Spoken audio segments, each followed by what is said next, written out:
Big boss Malayalam season 7 ഇന്നലെ നമ്മുടെ സാബുണ്ണൻ വന്ന സമയത്ത് ഏറ്റവും കൂടുതൽ അടിച്ചിരുത്തിയത് നമ്മുടെ അക്ബറിനെയാണ്. ഗ്രൂപ്പിനെ കുറിച്ചും ഗ്രൂപ്പ് പൊട്ടിച്ചിതറിയതിനെ കുറിച്ചൊക്കെ നമ്മുടെ അക്ബറിനോട് പറയുന്നുണ്ട്. നിന്നെ അതിന് മാത്രം ഒന്നും പറഞ്ഞില്ലല്ലോ, നീ എന്തിനാ പുള്ളിയെ അറ്റാക്ക് ചെയ്യാൻ പോയത്? നീ മുൻധാരണ വെച്ച് പുള്ളിയുടെ അടുത്ത് അങ്ങനെ ചെയ്തുവെങ്കിൽ അത് നീ കണ്ടന്റ് ഉണ്ടാക്കിയതാണ്, അത് സ്ട്രാറ്റജിയാണ്, അത് ഗെയിമാണ്, നീ ജീവിച്ചതല്ല, നിന്നെ ഞാൻ പൊളിച്ചടുക്കും അനീഷെ എന്നാണ് നമ്മുടെ ഷാനവാസ് ഇന്ന് രാവിലെ അനീഷിന്റെ അടുത്ത് പറയുന്നത്. ഇവിടെ കൃത്യമായിട്ട് അനീഷിന്റെ ഗെയിമിനെ ഷാനവാസ് മനസ്സിലാക്കുന്നുണ്ട്. അനീഷിന്റെ ഗെയിമിനെ ഷാനവാസ് കൗണ്ടർ ചെയ്യാനൊക്കെ നോക്കുന്നുണ്ട്. അനീഷ് അവസാനം ചിരിച്ചു. ശരിക്കും അനീഷിന് നാവിറങ്ങിപ്പോയി കേട്ടോ. ഒരു മറുപടിയില്ല. നീ നന്നാവില്ല ഷാനവാസെ എന്ന് എനിക്ക് മനസ്സിലായി എന്നും പറഞ്ഞ് ചിരിച്ചുകൊണ്ട് പോവുകയാണ് നമ്മുടെ അനീഷ്. അതായത് നമ്മുടെ ഷാനവാസിന് കൃത്യമായിട്ട് അറിയാം നമ്മുടെ അനീഷിന്റെ ഗെയിമിനെ കുറിച്ചും. അത് മനസ്സിലാക്കിയിട്ട് തന്നെയാണ് ഷാനവാസ് അത് പൊളിക്കുകയും ചെയ്യുന്നത്. പക്ഷേ ഷാനവാസിന്റെ ഗെയിം മറു സൈഡിൽ പൊളിയുന്ന കാര്യം പുള്ളിക്കാരന് മനസ്സിലാവുന്നില്ല കേട്ടോ. എന്നാലും അനീഷിനെ ഹാൻഡിൽ ചെയ്യുന്ന കാര്യത്തിൽ കുറച്ചുകൂടെ ബെറ്റർ ആയിട്ട് തോന്നിയത് നമ്മുടെ ഷാനവാസ് മാത്രമാണ് കേട്ടോ. ഷാനവാസ് ഇവിടെ പറയുന്നത് സത്യമാണ്.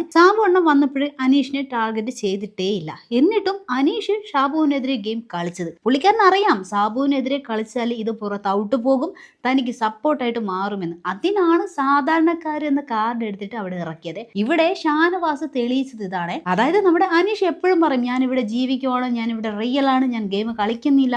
ഒരു ഡയലോഗ് ഉണ്ടല്ലോ, അതിനെ പൊളിക്കാനാണ് ഷാനവാസ് ട്രൈ ചെയ്യുന്നത്. ചില സമയങ്ങളിൽ ഷാനവാസ് അതിൽ വിജയിക്കുന്നുണ്ട്.